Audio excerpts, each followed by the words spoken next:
While years seem to accelerate as we age, time, a persistent element perpetually surrounding us, appears to orchestrate everything from our schedules to the aging process, memories, and even our perspectives on existence.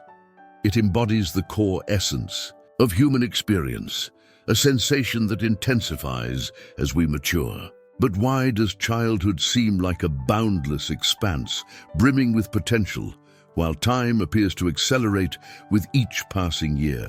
This question has captivated philosophers and scientists for generations. Plato linked time to celestial movements, while Aristotle associated it with the human soul. Einstein portrayed it as a flexible dimension akin to space. However, in addressing why time seems to quicken with age, no thinker has provided a more profound explanation than the French philosopher Henri Bergson. His insights into time led to a renowned debate with Albert Einstein, a clash of brilliant minds worthy of our attention. Henri Bergson was a pivotal figure in early 20th century thought. His ideas influenced contemporary writers, artists, and intellectuals. Beyond being a philosopher, he was a distinguished mathematician, earning a prestigious award in the field. In 1927, he received the Nobel Prize in Literature, recognizing his deep and groundbreaking contributions to thought. His doctoral thesis, Time and Free Will, published in 1889, marked a milestone in the philosophy of time. In it, he challenged the conventional linear view of time, asserting that it is intrinsically connected to human consciousness. For Bergson, time is not merely a sequence of events, but a subjective experience that we perceive differently depending on our emotional and mental state. This leads to the fundamental distinction he made between two types of time: chronometric time and duration. Chronometric time is what we typically understand as time, the time of clocks, calendars, and schedules divided into seconds, minutes, hours, and days. It progresses linearly from past to future, like a path we follow almost automatically. It is a practical concept essential for organizing our lives. Einstein expanded on this notion, defining time as the fourth dimension intrinsically linked to space. However, Bergson contended that this idea is an illusion, an artificial construct created to simplify existence. He believed that this conception of time, while functional, limits our perception of reality. For him, the traditional time frequently employed by scientists to study the physical world fails to capture how we truly experience time. This is where he introduced the concept of duration. Unlike chronometric time, duration cannot be measured, it can only be felt. It varies from person to person, depending on their state of mind and the experiences they undergo. Imagine how time seems to fly when you are absorbed in something enjoyable, such as browsing social media. An hour can feel like only 10 minutes. Conversely, when stuck in traffic or waiting in a doctor's office, each minute stretches on endlessly. An interesting study mentioned by Claudia Hammond in her book on the perception of time illustrates this idea. Individuals with arachnophobia were asked to look at spiders for 45 seconds. Afterward, when questioned, all reported feeling as if they had been staring for much longer.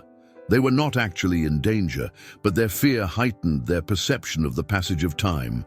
Time's perceived rate of passage can shift, making it seem to slow down.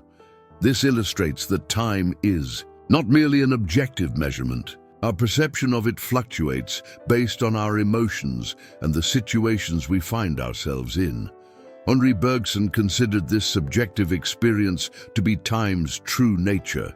He didn't see time as a linear path, but rather as an ongoing, personal flow. Bergson viewed clock time with a critical eye, suggesting that our fixation on schedules and deadlines disconnects us from life's deeper experiences. Mechanical time becomes a demanding taskmaster, constantly pushing us toward the next item on our to-do list, leaving little room for introspection or fully embracing the present. He believed this method of measuring time contributed to the increasing sense of haste, anxiety, and overload in the modern world. Our obsession with controlling time prevents us from recognizing its true essence.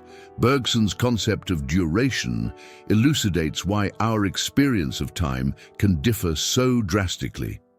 During moments of joy or creative engagement, we are fully immersed. In duration, we are not focused on the clock's ticking or the passage of time, but are instead absorbed in the flow of the experience. As duration is fluid and continuous, time feels expansive and open during these moments. The illusion of measured time fades, leaving us with a pure, unfiltered experience of life.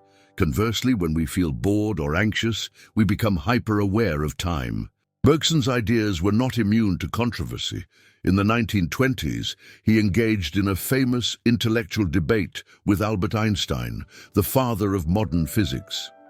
This clash pitted two radically different perspectives on time against each other: the objective, measurable time of physics and the subjective, experiential time of philosophy. The discussion, initially intended to address Einstein's theory of relativity with Bergson as a participant, evolved into a rich and renowned dialogue.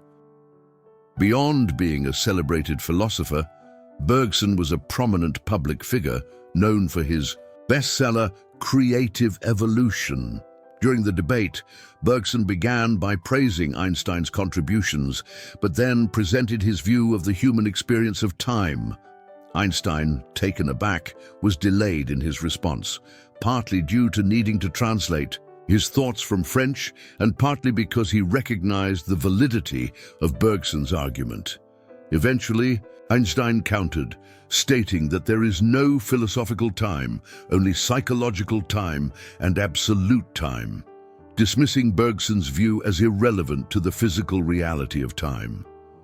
However, for Bergson, Einstein's mathematical time was merely another form of measured time, the same type of time that clocks record, which he argued was an illusion. While Einstein's theory explained the behavior of time in the physical universe, Bergson was more interested in how we experience it in our lives. Over the years, many theories have attempted to explain why time seems to accelerate as we age. Our world generally has become faster paced, causing everyone to feel like life is passing by more quickly. For Bergson, his perspective on time was not just theoretical, it was an invitation to live fully. He urged us to experience time as it truly is, absorbing its essence and allowing it to flow freely. Otherwise, we risk losing connection with ourselves, becoming fragmented and hurried, like the anxious minds of the modern world. In youth, time seems slower because our experiences are new and vibrant, capturing our full attention and leaving deep impressions in our memory. Each instant stretches out rich with novelty. As we age, the thrill of novel experiences enriches and expands our perception of time. However, life often settles into a routine, offering fewer new stimuli to captivate us or create memorable moments. This leads to a feeling that time is compressing, where extended durations seem to pass by almost unnoticed. The discourse between Bergson and Einstein represents a clash between two distinct ways of understanding reality. Science aims to quantify and define time in absolute terms, while philosophy underscores the subjective and ever-changing experience of duration. Bergson encourages us to reclaim the experience of authentic time, urging us to slow down, contemplate, and fully engage with each moment.